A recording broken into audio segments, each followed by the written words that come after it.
و چاکرای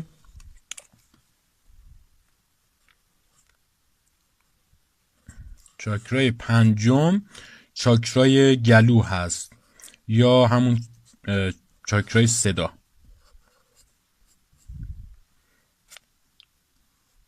شیشم هم بنویسیم اینجا. خب جایگاهش هم در گلو قرار داره، با حقیقت در ارتباطه و با دروغ بسته میشه.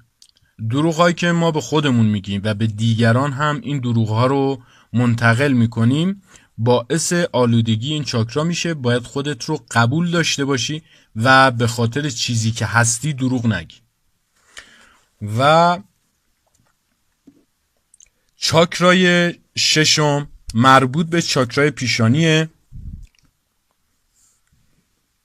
یا چاکرای آجنا یا چشم سوم.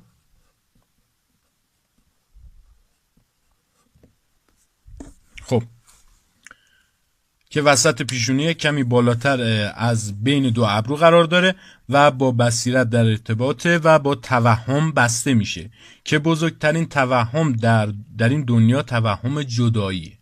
جدایی چیزایی که شما فکر میکنید از هم جدا هستند و متفاوت هستند، در واقع شبیه به هم و از یک چیز هستند، مثل مردم کل دنیا که از یک پدر و مادر در واقع به وجود اومدن، از حضرت آدم و حوا. همه چیز در واقع به هم مرتبطه. حتی این جدایی 4 عنصر یک توهمه. اگه با دقت فکر کنید میبینید که 4 عنصر هم یکی هستن و از یک انرژی تغذیه میکنن. 4 تکی از یک وجود مثل آهن که تکی از زمینه. ببینید اینو من همینجا بنویسم که برای اینکه موکلینشم بهتون معرفی کنم جلوشون بنویسم. چاکرای فرق سر یا همون چاکرای فکر. خب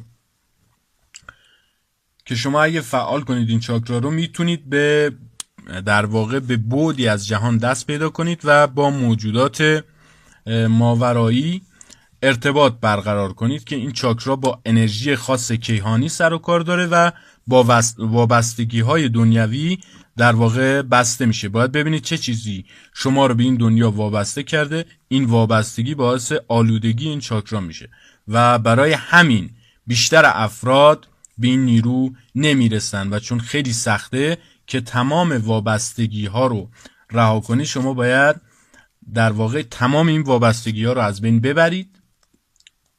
یعنی در واقع حس وابستگی نداشته باشید. اگه خودتون رو به این درجه برسونید و اجازه بدید در واقع انرژی خالص کیهانی در درونتون جاری بشه، که باید شما اصلا رها کردن رو یاد بگیرید و در واقع باید بتونید که این رو فعال کنید. خب ببینید موکلین اینها رو هم بهتون معرفی کنیم. ببینید موکلین این چاکرا در واقع مسئول پرورش و توسعه هر یک از این چاکرا هستن. چاکرای اول در واقع موکلش جبرائیل هست. چاکرای دوم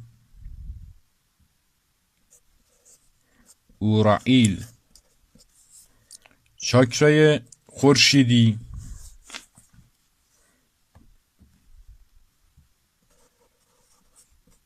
شموئیل و چاکرای قلب هم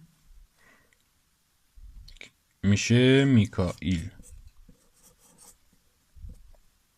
چاکرای گلو اسرافیل. چاکرای چشم سوم موکلش در واقع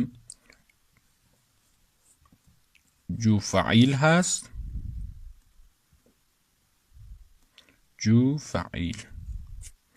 و چاکرای فکر هم زاد کائیل.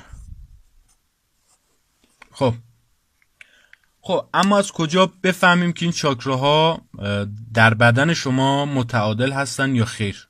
چون اگه بالا پایین باشن شما به مشکل میخورید. نه، حد متوسطش درست هست. چون برنامه طولانی شده میذاریمش برای قسمت بعد بیشتر توضیح میدیم. از خدمتتون مرخص میشم تا برنامه بعد. شما رو به خدای بزرگ میسپارم.